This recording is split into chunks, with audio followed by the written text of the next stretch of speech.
Usine Up, l'émission de l'usine nouvelle et d'Epoca Up qui met en lumière les startups et scale-up porteuses de sens, d'innovation et de savoir-faire à la française. Une émission animée par Christophe Bis. Bonjour, bienvenue pour un nouveau numéro de Usine Up. Vous commencez à connaître la formule maintenant. Je reçois aujourd'hui Quentin Guilhuy, il est cofondateur et CIO d'Anjaro. Anjaro, c'est un logiciel de gestion des remplacements pour répondre aux sous-effectifs urgents. Alors, comment vous est venue cette idée ? L'idée, elle est venue d'un besoin plus global, en fait, de s'attaquer au marché du travail, on va dire court terme, qui est très très mal adressé en France. J'ai une histoire personnelle qui fait que, on va dire que ces contrats courts, col bleu, c'est un sujet que je connais très bien. Et on avait envie d'améliorer la situation à la fois des entreprises qui recherchent du personnel en urgence pour des courtes durées et aussi des personnes qui vivent de ces contrats-là. Donc vous avez identifié le besoin à titre personnel, vous avez fait une étude de marché, vous avez été voir, vous êtes... Ouais, voilà, c'était il y a maintenant 7 ans et c'est exactement ça. On a fait une étude de marché, on s'est rendu compte finalement que le marché de l'intérim, c'est qu'une fraction du marché de l'emploi court. Et qu'en fait, par exemple, il y a 4,3 fois plus de CDD que d'intérimaires en France, que ce marché, il comprend aussi, d'une certaine manière, les heures supplémentaires, il va comprendre un certain nombre de heures complémentaires également aussi, que c'était un problème international, et donc forcément, il y avait quelque chose à faire. Ils servent à quoi ces contrats courts ? Pourquoi les entreprises, elles va préférer un CDD à l'intérim ? Ça, par exemple, vous avez trouvé la réponse à cette question ? Ça va être de la politique RH, c'est-à-dire, est-ce que je veux internaliser ou non, finalement, ces contrats courts. Est-ce que cette ressource, elle existe chez moi ou est-ce que je ne la connais pas et donc il faut vraiment que je délègue ? Il va y avoir un certain nombre de raisons, de stratégies RH qui vont être mises en place en termes de structure et donc de manière différente d'adresser le problème. Alors actuellement, on parle beaucoup de pénurie de compétences, on pense beaucoup aux cadres. Est-ce que c'est aussi vrai pour ces contrats courts ? Est-ce qu'aujourd'hui, c'est compliqué de trouver quelqu'un pour une mission de courte durée, par exemple dans la vente ? On a besoin d'un vendeur pour demain matin. Est-ce que c'est dur à trouver ? C'est pire. En fait, c'est pire pour une raison simple, c'est que non seulement il y a une pénurie à peu près partout, alors après on peut débattre de la problématique de pénurie, elle est plus ou moins réelle selon les secteurs, mais en plus de ça, qui dit contrat court dit beaucoup plus d'occurrences. Je vais donner un exemple très clair, vous allez recruter beaucoup moins de CDI temps plein avec qui vous allez travailler sur les 5 prochaines années que vous n'allez recruter en personne physique de personnes qui vont venir travailler pour vous 2-3 jours dans le mois. Alors vous, Anjaro, vous faites comment ? Vous avez un vivier de candidats qui sont prêts et que vous pouvez appeler à tout moment ? Alors pas du tout. Nous, notre métier, on est éditeur de logiciels et en fait, on vend une place de marché privée pour nos clients qui sont plutôt des grandes organisations de plus de 500 personnes. En fait, nous, on va donner le pouvoir aux DRH finalement de créer leur écosystème élargi de ressources sur notre plateforme qui va derrière être facilement sollicitable via notre plateforme. C'est-à-dire que là, alors j'imagine, je suis un DRH qui a besoin parfois de personnes en contrat court. J'ai cette plateforme, je peux l'ouvrir. Après, donc les gens avec qui je suis en relation, ils ont une appli, par exemple. Exactement. Et je vais décider à qui je vais donner cette appli. Donc, par exemple, on reprend votre exemple. Moi, je suis un DRH et historiquement, je fais appel à l'intérim et je veux continuer à faire appel à l'intérim. Donc, je vais brancher mes agences d'intérim partenaires. Mais avec Anjaro, je vais décider d'ouvrir les heures supplémentaires. Je considère que je serais content si les gens travaillent sur leur jour de RTT et se font un peu plus d'argent. Donc, je vais faire un appel au volontariat et proposer l'application Anjaro à mes collaborateurs pour qu'ils fassent des heures supplémentaires. Et puis j'ai aussi quelques étudiants l'été qui viennent travailler et que je rappellerai bien dans l'année. Donc je vais aussi proposer à ces vacataires mon application pour dire moi quand je suis disponible, quand j'ai pas cours, je vais venir travailler pour ce groupe. Pour être sûr que j'ai bien compris, c'est pas une plateforme ouverte où, alors si j'inverse les rôles, oui. Moi je suis quelqu'un qui cherche du travail où je peux venir m'inscrire et où si je suis DRH, après je vais avoir des centaines de personnes que j'ai pas qualifiées. Exactement. Nous, on va vraiment donner la capacité aux grandes organisations à mieux gérer la problématique des contrats courts avec leurs propres ressources, avec leur propre écosystème. Après, on va les aider à construire cet écosystème petit à petit. C'est vraiment leur écosystème. Anjaro ne fournit pas de ressources, ne fournit pas de personnel. Vous leur fournissez aussi la prestation prestation, j'ai envie, alors je sais pas, une prestation intellectuelle de gestion des données personnelles, parce qu'aujourd'hui c'est un gros problème pour les DRH. Est-ce que vous avez fait du design, RGPD par design? On était obligés. Nous, on s'est lancé en 2015. La RGPD, c'est arrivé dans la foulée. Donc, c'est quelque chose, en tant que petite société à l'époque, d'une petite dizaine de collaborateurs qui travaillaient avec des groupes comme Elior, qui était notre premier client. On était absolument obligés de respecter tout ça pour montrer patte blanche. Et donc, on a construit Anjaro autour de ces réglementations. Très bien, ce programme comporte 5 questions. C'est la première question, elle vous est posée par Fabrice Pelosi, c'est un expert reconnu du monde des startups et des scale-up, et ça s'appelle l'Instant Business, c'est maintenant. Usine Up, l'émission de l'usine nouvelle et d'Epoca Up. L'Instant Business. Comment voyez-vous la tendance de la grande démission dans votre activité? Quel impact ressentez-vous? La grande démission en France, honnêtement, elle n'existe pas comme celle qu'on connaît aux États-Unis. C'est pas vrai. On a eu un phénomène ciblé sur l'hôtellerie-restauration, en effet, qui est très fort, qui, c'est un avis personnel, est plutôt un phénomène d'accélération de quelque chose qui serait arrivé sur la génération suivante, parce que de toute façon, les conditions de travail, les politiques d'emploi sur ce secteur faisaient qu'il y avait un problème de base, finalement. En revanche, ce qui est sûr, c'est qu'il y a un marché qui s'est recentré sur le candidat et sur le collaborateur. Et pour moi, plutôt que de la grande démission, on est plutôt face à des candidats qui sont un petit peu plus volatiles, qui sont un petit peu plus dans l'instant, qui projettent moins leur carrière dans une organisation à 5 ans. Et donc, on n'est pas sur des phénomènes de démission gigantesques. Par contre, c'est déroutant, en effet, la façon dont les gens gèrent leur carrière. Le pouvoir de marché a un peu changé aussi, du coup. Donc, le candidat a repris un peu de pouvoir. Il a repris un peu de pouvoir et il a revu ses attentes. La génération avant la mienne, elle projetait sa carrière sur plusieurs dizaines d'années, souvent, sur une organisation. Le candidat maintenant, il va plus regarder sa relation à son employeur dans l'instant. Et donc, en effet, ça va souvent raccourcir la relation employeur-employé. Ça va créer des différences de gestion dans les politiques RH et ça va rendre le marché un petit peu plus volatile. Vous travaillez beaucoup finalement avec ceux qu'on a appelés pendant le confinement, pendant l'épisode du Covid, les premiers de cordée. Quel impact ça a eu pour vous? J'ai lu que vous étiez passé gratuit à un moment, c'était pour justement faciliter un rôle social. Quelle était l'idée? Complètement, ça fait partie de l'ADN d'Anjaro d'avoir un rôle social. On veut évidemment, si on s'est attaqué au marché de l'emploi et qu'on a voulu comme ça démocratiser l'emploi court, c'est parce qu'on veut avoir un impact social. Et donc, au moment du confinement, du premier confinement, c'était assez naturel pour nous. On avait des contacts avec le secrétaire d'État au numérique. C'était assez naturel que de dire, écoutez, nous, on peut notamment aider à mobiliser des personnes qui sont au chômage partiel. On peut aider à leur donner un emploi et à les faire travailler pendant cette période difficile. Proposez-le aux entreprises qui ont besoin de nous. Vous travaillez pour plusieurs secteurs, le facility management, restauration collective, retail, transport, logistique et même l'administration. Comment vous les avez choisis à chaque fois? Il faut des gros volumes d'embauche de CDD pour que vous soyez intéressant? Il faut en tout cas une masse critique sur des zones géographiques données. Donc ça peut être un gros site ou plusieurs sites sur une même zone géographique. Et ce qui est important, ça va être en quelque sorte le nombre de personnes que je vais chercher tous les matins. Donc si je suis une organisation de 500 personnes, que j'ai 5% d'absentéisme, tous les matins, je vais à peu près chercher 25 personnes. Et à ce moment-là, ça devient intéressant de se passer de mon téléphone, d'arrêter de le faire au téléphone et de passer par un processus qui est beaucoup plus rapide avec Anjaro. Nous, on a des clients chez qui il faut 1 minute pour solliciter un collaborateur pour donner une idée. Donc on est vraiment sur des organisations de plus de 500 personnes et qui ont cette problématique de gestion du remplacement dans l'urgence. Qui est souvent lié finalement au fait que quand le collaborateur est absent, je ne peux pas délivrer ma prestation de service. L'exemple le plus classique, c'est le chauffeur de bus. Je n'ai pas de chauffeur de bus. Mon bus ne démarre pas. Là, j'ai un vrai problème et le client est sweet spot, comme on dit. Votre modèle économique, c'est celui d'un éditeur de logiciels, une plateforme SaaS. On paye à l'utilisation et au nombre de commandes dans le mois, dans l'année Non, alors ça ne va pas être à l'utilisation, ça va être vraiment un modèle SaaS classique, c'est-à-dire nombre d'utilisateurs, taille de l'organisation, nombre de collaborateurs disponibles sur la plateforme, et en fonction de ça, on va proposer le tarif le plus adapté à nos clients. Ça veut dire que plus une entreprise, elle a un vivier, moi j'appelle ça un vivier, je ne sais pas si c'est le bon terme, en tout cas, plus elle partage l'application, plus elle paie cher, c'est ça? Alors, on va plutôt sizer en fonction de la taille de l'organisation en CDI plutôt que par rapport au vivier. Et puis ensuite, on va essayer, nous, de notre côté, d'anticiper les flux qui vont passer via Anjaro pour essayer de proposer la bonne tarification. Une question que je n'ai pas du tout pensé à vous poser jusqu'à maintenant, ce qui se passe sur la plateforme chez un client, vous le voyez ou pas du tout?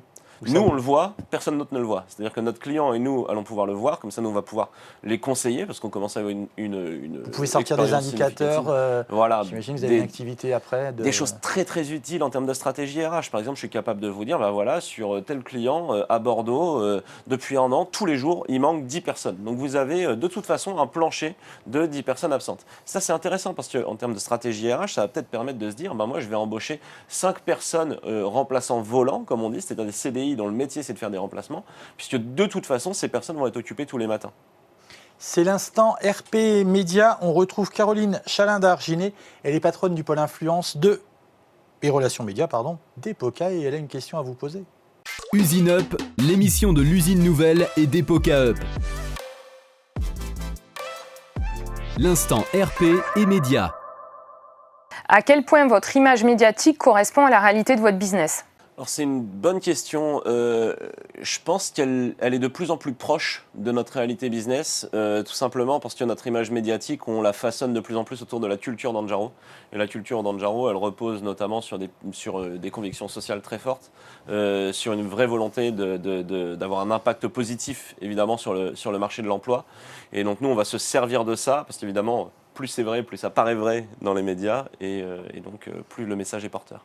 Genre, je ne lis pas dans les pensées de Caroline Chalin-Darginet, mais dans ce qu'elle dit, j'ai cru entendre qu'au début, vous aviez un problème d'image, vous avez eu un problème, on vous a assimilé à d'autres plateformes d'emploi plus classiques, un matching plus basique, j'ai envie de dire. Ouais, on a eu, voilà, évidemment, on a été convaincus, comparé et souvent confondu avec des sociétés d'intérim digital. C'est assez logique, hein, parce qu'en effet, nous, on est en train d'ouvrir une catégorie, comme on dit dans l'entrepreneuriat, on est en train de créer un marché. Et donc les gens essaient de se raccrocher à ce qu'ils connaissent. Ce qu'ils connaissent dans notre secteur, c'est l'intérim. Alors, on parle de médias, vous êtes aussi un média, puisque sur votre site internet, vous publiez régulièrement. Qu'est-ce que ça vous apporte de donner votre point de vue sur des sujets d'actualité ? Alors, j'ai trouvé la parentalité, la grande démission. Ça amène de l'expertise déjà. Nous, on est une organisation qui s'est montée à 4 cofondateurs, qui a grandi depuis, mais qui de toute façon a un sujet de légitimité sur le marché, surtout qu'on parle à des gens qui sont systématiquement plus gros que nous, et souvent aussi qui ont des organisations beaucoup plus anciennes que la nôtre. Donc on a un vrai sujet d'expertise, on n'est pas qu'un éditeur de logiciels, ça c'est évidemment le socle de notre business, mais derrière on va avoir des enjeux de crédibilité, de montrer que le futur du marché c'est nous.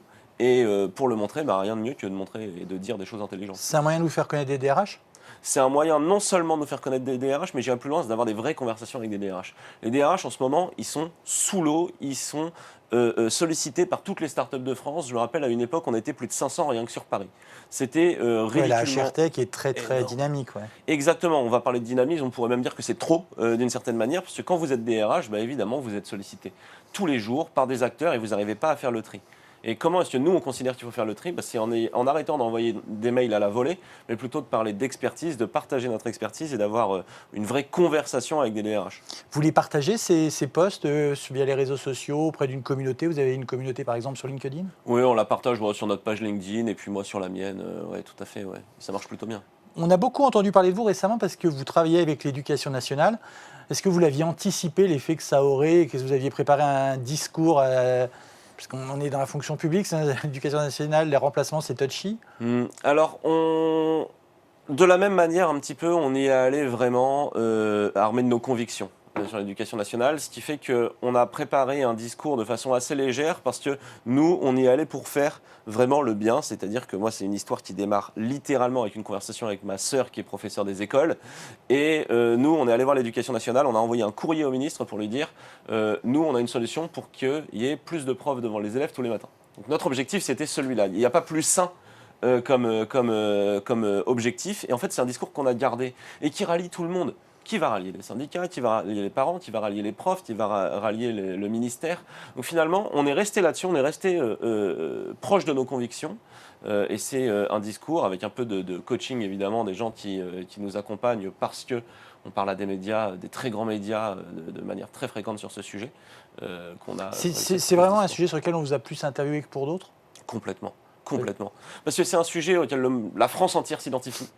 C'est un sujet sur lequel on se plaint beaucoup. Et en plus de ça, je viens plus loin, c'est un sujet qui est finalement beaucoup moins connu que ce qu'on pourrait penser. C'est-à-dire qu'en fait, il est beaucoup plus technique que ce qu'il est réellement, beaucoup plus intéressant que ce qui est réellement. Il y a beaucoup de préjugés sur la fonction publique et les profs qu'il est utile de casser. Et donc, ça rend les gens curieux.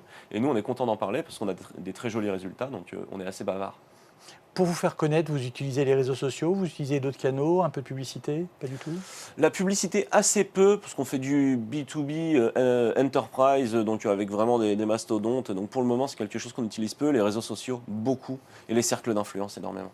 Très bien, troisième séquence de notre émission, c'est l'Instant Marque. On retrouve Axel Salmon. Il est directeur associé de l'agence Epoca. Usine Up, l'émission de l'usine nouvelle et d'Epoca Up. L'instant marque. Anjaro est une marque assez mûre, qui a beaucoup travaillé sur ses attributs d'expression, vision, conviction, mission. Une marque assez aspirationnelle, qui connaît très très bien et qui partage sa connaissance des différents marchés sur lesquels elle opère. Est-ce que, compte tenu du contexte de forte tension en recrutement, la marque Anjaro a vocation à évoluer? Au contraire, est-ce qu'elle a vocation à continuer à imposer son style et sa personnalité?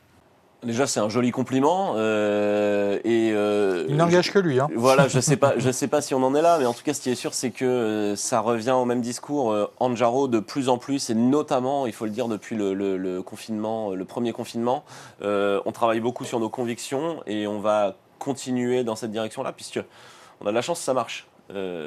Au premier trimestre, là, on fait 20% de croissance en parlant au DRH de nos convictions sur le marché de l'emploi, en parlant du modèle social qu'on souhaite respecter en France, en parlant d'expériences collaborateurs positives. Donc, on va continuer à asseoir notre marque autour de ces discours. Alors, en préparant cette émission, j'apprends des choses. Anjaro, ça renvoie au monde de l'alpinisme, ça évoque même l'Himalaya.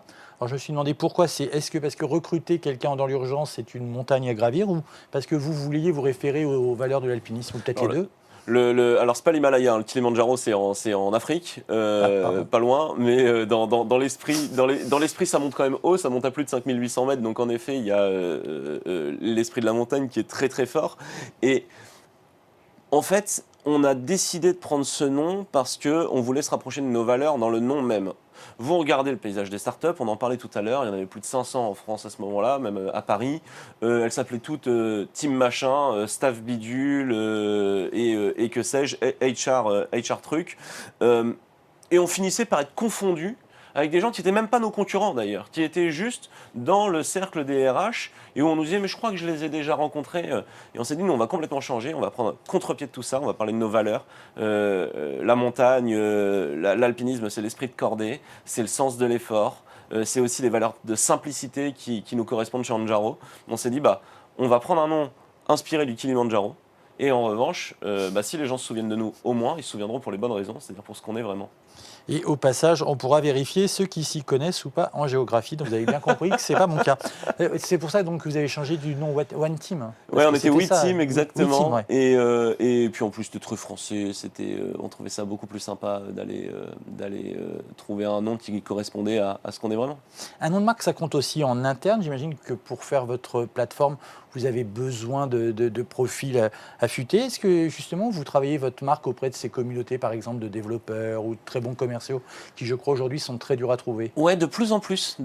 Pas plus tard qu'hier, mon CTO faisait un podcast sur les bonnes pratiques dans les équipes de produits et de R&D. Et c'est quelque chose qui est très important pour nous, parce qu'une entreprise comme la nôtre, on commence à avoir une certaine notoriété, on commence à avoir une taille critique assez intéressante, mais on est en concurrence avec des gens qui lèvent des centaines de millions d'euros, avec des grands groupes qui ont une assise énorme aussi, et des fois c'est les mêmes profils qu'on va chercher à recruter. Et donc nous, comment est-ce qu'on va réussir à attirer ces gens ?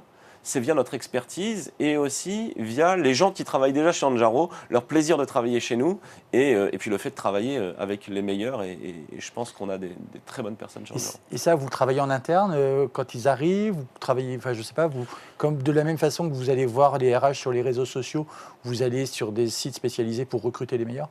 On a des sites spécialisés, on a un réseau maintenant de cabinets de recrutement, bien évidemment. Après, il n'y a pas de miracle, hein, de plus en plus maintenant. Ça fait 7 ans que je fais ce métier. Ce qui marche le plus, c'est quand on est un bon employeur et qu'on a de la cooptation au sein de son organisation. Et la cooptation, pour moi, elle a un double effet. Elle a l'effet de ramener des candidatures de qualité.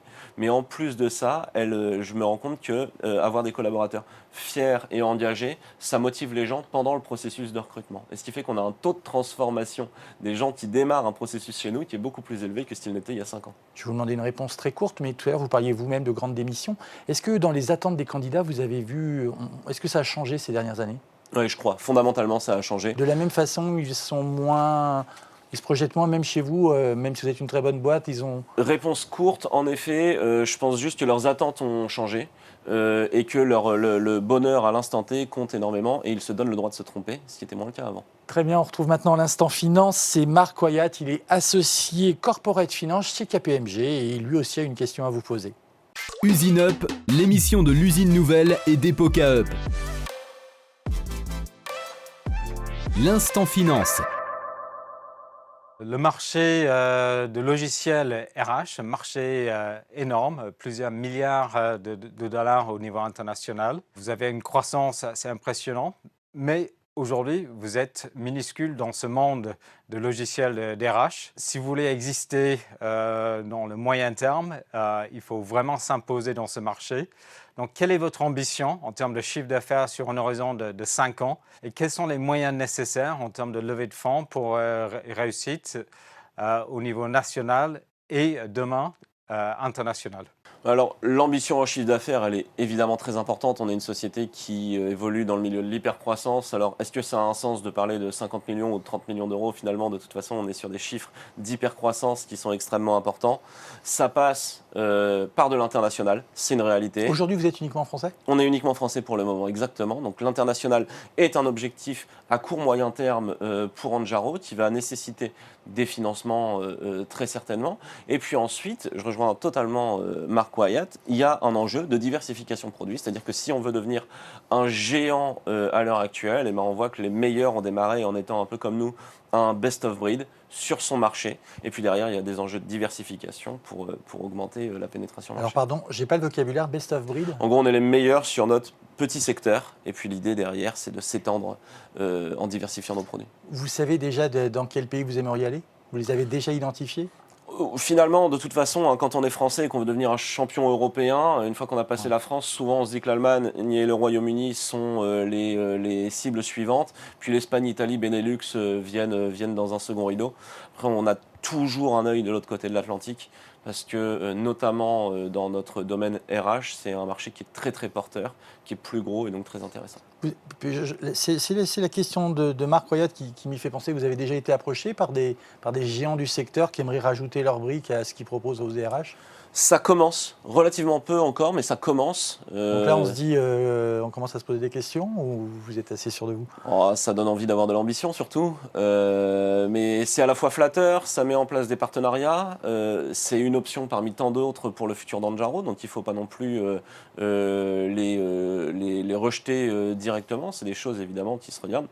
L'idée pour un chef d'entreprise comme moi, de toute façon, c'est que le futur de l'entreprise soit le plus radieux possible et ça passe par différentes options.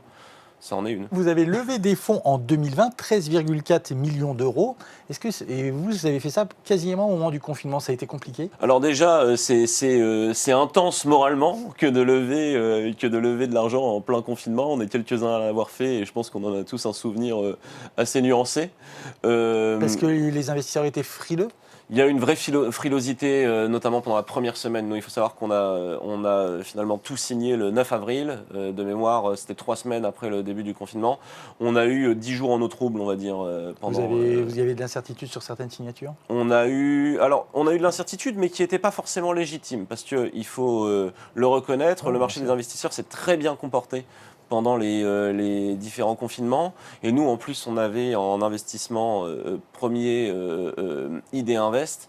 Et Benoît, le patron d'ID Invest, était vraiment le fer de lance des investisseurs dans la French Tech pour dire continuez les deals qui sont en cours, comportez-vous bien. Donc nous, c'est vrai qu'on a été plutôt avec les champions dans ce domaine. Vous êtes tranquille encore pour un certain temps? Vous allez bientôt recommencer une petite levée de fonds? Là, en ce moment, il y a beaucoup d'argent. Ça dépend toujours de la stratégie. C'est vrai qu'en ce moment, on a une belle croissance, on a de l'ambition, on regarde le marché. 20% au premier trimestre, si ça continue comme ça. Et puis ça continue plutôt pas mal. Non, c'est vrai qu'évidemment, on a de l'ambition. Évidemment, dans ces cas-là, ça amène l'intérêt des investisseurs. Nous, ça nous permet de diversifier notre stratégie ou d'accélérer. Donc, c'est des choses qu'on regarde. Il va sans doute se passer des choses dans le futur, on va dire à moyen terme, dans Njaro. Ça va dépendre de notre capacité à délivrer ce qu'on a promis et puis ensuite du fit, comme on dit, avec les investisseurs qu'on rencontre. Très bien. C'est le moment de la dernière séquence de cette émission. C'est l'instant CIO et c'est Anne Levergeon qui vous parle. Usine Up, l'émission de l'usine nouvelle et d'Epoca Up. L'instant CEO. Bonjour Quentin, on s'est déjà rencontrés et j'ai admiré la façon dont vous avez su développer finalement un créneau dont on parle assez peu. Et j'étais très intéressée par les chiffres que vous donniez, par exemple sur l'absentéisme dans l'éducation nationale. Ma question, c'est, vous travaillez pour des entreprises, vous travaillez pour des administrations. Est-ce que les entreprises françaises, par exemple, avec lesquelles vous travaillez, vous utilisent au niveau mondial? Ou est-ce que vous restez encore aujourd'hui très français? Pour le moment, comme on l'a dit, on est sur un marché qui est très français, mais on est sur une problématique. J'imagine que la réglementation y est pour beaucoup, non? Pas forcément. La problématique est mondiale. J'ai même envie de dire qu'on a tendance à se dire, quand on est entrepreneur sur la HR Tech française, que quand on a pris le marché français, c'est plus facile d'aller ailleurs parce que souvent la réglementation elle est plus compliquée en France. C'est une problématique qui est mondiale. Quand on y réfléchit partout dans le monde ce matin, il y a des managers qui ont cherché du monde en urgence. C'est une réalité dans des grandes organisations. Donc il ne tient qu'à nous, dans notre stratégie d'entreprise, pour répondre à Anne Levergeon, de mettre les moyens pour s'internationaliser. Est-ce que ça veut dire qu'il y a aussi des entreprises qui vous le demandent et qui, demain, si elles ont le choix entre deux solutions, elles préféreront celle qui est internationale? Est-ce que vous commencez à entendre ce discours-là? On a plutôt tendance à avoir des décisions ultra-locales sur les sujets de staffing qui sont ceux qu'on traite. Donc pour le moment, on n'a pas été confronté à ce genre de problématique. Après, c'est une question aussi de pénétration marché pour nous, c'est-à-dire que signer un grand groupe de manière internationale, c'est quelque chose qui est aussi plus confortable pour nous. Justement, vos clients, c'est plutôt des grands groupes, des PME, toute taille d'entreprise? C'est principalement, historiquement, des très grandes organisations. Pourquoi? Parce qu'il a fallu asseoir notre place sur le marché. Donc on parlait de l'expérimentation dans l'éducation nationale, mais on a démarré avec des groupes comme Sodexo, comme Engie, par exemple, qui sont vraiment des géants français. Et puis petit à petit, ça nous a permis de pénétrer les verticales, finalement, de ces grandes entreprises sur des comptes un peu plus petits. Vous avez récemment publié une tribune citant Orelsan sur la responsabilité des employeurs pour lutter contre la précarité du travail. Si j'avais eu un peu plus de temps, j'en aurais cité un extrait, mais je n'avais pas le temps. Pensez-vous voulez-vous d'ailleurs même plutôt appartenir à la famille des entreprises à mission? Oui, clairement. Alors, est-ce que ce c'est sera quoi votre mission? L'entreprise à mission, je ne sais pas, mais nous, on a un enjeu, c'est de démocratiser l'emploi court, qui est très mal géré en France. Il y a vraiment un taux de perdition de l'emploi court qui est absolument énorme. Le marché du travail français est trop lent. Et ce qui fait que le demandeur d'emploi n'a pas accès à ce marché de l'emploi urgent. Est-ce que vous voulez aussi changer son image? Parce que l'emploi court, il est souvent assimilé à un petit boulot. Il est assimilé à un petit boulot historiquement parce que c'était un marché où on n'avait pas une flexibilité nécessaire au quotidien. Et donc finalement, il y avait ce côté un petit peu péjoratif. Il existe toujours, c'est-à-dire que je ne pense pas que l'emploi court soit la solution partout. Maintenant, il y a aussi un enjeu de réalité, c'est-à-dire que le marché, en règle générale, il est plus flexible et donc le marché de l'emploi s'est adapté. Une partie du marché de l'emploi doit être plus flexible.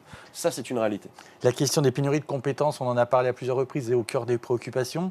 J'ai du pouvoir, je vous nomme ministre du Travail. Quelle est la première mesure que vous prendriez? Alors là, c'est très clair. Njaro pour tout le monde? Non, je plaisante. Non, je pourrais. J'ouvre les données de Pôle emploi, notamment aux employeurs et aux acteurs sérieux de l'emploi. Ça, aujourd'hui, c'est quelque chose qui vous manque, vous, pour faire... C'est quelque chose qui nous manque à nous, qui manque surtout à nos clients et qui manque de manière générale au marché de l'emploi. Je vais vous expliquer très concrètement. En ce moment, en France, on a choisi des flux où c'est le candidat qui doit aller voir l'employeur. Le problème, c'est que sur un marché très flexible où l'employeur recrute énormément en urgence, l'employeur ne peut pas solliciter un candidat qui correspond à son poste. Et donc, il y a énormément à l'heure actuelle d'actes manqués sur le marché de l'emploi. C'est un problème, mais qui est dramatique à l'heure actuelle. Je Je vais vous demander une réponse courte, précise, concise. De quoi êtes-vous le plus fier? D'avoir créé une start-up dans laquelle on investit des fonds prestigieux ou d'avoir trouvé des missions à des milliers de personnes?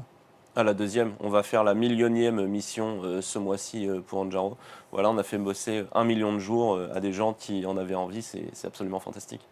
Ça, c'était vraiment c'est ce qui vous anime le matin quand vous voulez? C'est ce qui m'animait le matin en me levant, c'est ce qui C'est continue toujours, à m'animer depuis 7 ans et j'espère qu'il continuera pendant des années. Très bien. Eh bien, écoutez, merci beaucoup Quentin Guilhuy.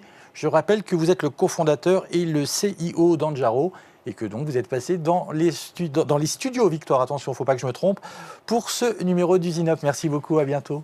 Usine Up, l'émission de l'usine nouvelle et d'Epoca Up qui met en lumière les startups et scale-up porteuses de sens, d'innovation et de savoir-faire à la française.